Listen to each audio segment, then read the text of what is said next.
Teisha Bader with Shalom TV's News Update. Haaretz reports that former senior U.S. diplomat Dennis Ross confirmed for the first time last week that Saudi Arabia's King Abdullah explicitly warned the U.S. that if Iran obtains nuclear weapons, Saudi Arabia will seek to do the same, saying that Abdullah told him that, quote, if they get nuclear weapons, we will get nuclear weapons, during a meeting between Ross and Abdullah in April of 2009. Ross, who among other positions served as Middle East envoy under President Clinton, said he responded to the king with a long appeal against nuclear proliferation. Ross confirmed Abdullah's threat in a joint public appearance with Washington Institute researcher David Makovsky at New York's 92nd Street Y. Ross's direct quote of the Saudi king appears to be the first public confirmation of the Saudi position and the threat of a Middle East nuclear arms race if Iran acquires a nuclear arms. As far as the current nuclear talks with Iran, Ross said that while it would be, quote, unrealistic to expect serious progress after only 2 rounds of negotiations, he said the U.S. and the other P5+1 countries should set a deadline for the conclusion of diplomatic contacts and make Iran aware of it. According to Ross, Iran is much more concerned about an American military strike than an Israeli one because, quote, an Israeli attack is not regime-threatening, while an American attack is. Ross, who resigned at the end of the year from his position in the Obama administration's National Security Council, said that he is of the opinion that Obama's level of support and cooperation with Israel is, quote, better than all of his predecessors. Israeli Air Force planes attacked several sites in the Gaza Strip early yesterday morning, 2 days after an IDF soldier was killed by a Palestinian gunman who had infiltrated the Gaza-Israel border. IAF aircraft targeted 3 weapons manufacturing facilities in Gaza as well as 2 underground terrorist tunnels in the northern and southern Gaza Strip. Israeli military officials stated that the sites targeted belonged to the Hamas and the Palestinian Islamic Jihad terror organizations.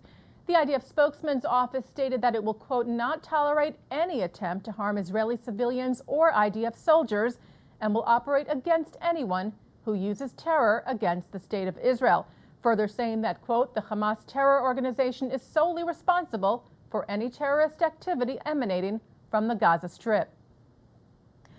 The niece of Fidel Castro and daughter of Cuban President Raul Castro has called for the release of jailed U.S. citizen Alan Gross in conjunction with the U.S. releasing the Cuban Five. Mariela Castro made the statements in a recent interview with CNN's Christiane Amanpour, which will air tonight on CNN International.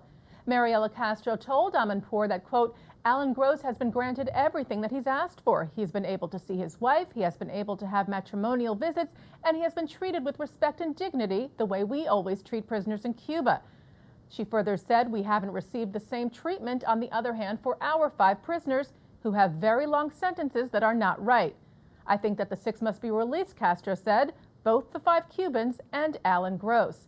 The Cuban Five are a group of intelligence officers being held in the U.S. for espionage crimes. Gross was arrested in 2009 and sentenced last year to 15 years in prison on charges related to his distribution of communications equipment to Cuba's Jewish community while working as a contractor for the U.S. Agency on International Development. Castro told Amanpour that the release of both the Cuban Five and Gross would be the, quote, happiest solution for all involved. The United States has rejected any suggestions of a possible trade of Gross for the Cuban Five, saying there is no equivalency between the 2 situations. And finally, tens of thousands of marchers paraded up Fifth Avenue yesterday in a sea of blue and white for the 48th annual Celebrate Israel Parade. U.S. Senator Charles Schumer, New York Governor Andrew Cuomo, and New York City Mayor Michael Bloomberg were among the dignitaries who participated. Marchers also included Jewish day school contingents, the High Riders Motorcycle Club, non-Jewish marching bands, and a contingent from Israel Guide Dogs for the Blind, among some 200 organizations. Also, for the first time, lesbian, gay, bisexual, and transgender or LGBT marchers were invited to openly participate in the festivities.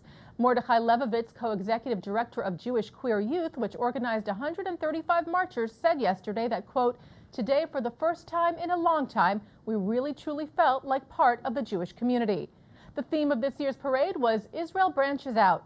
The parade was preceded by the second annual New York Roadrunners Celebrate Israel Run, where more than 5,000 runners participated and ran the 4 miles through Central Park.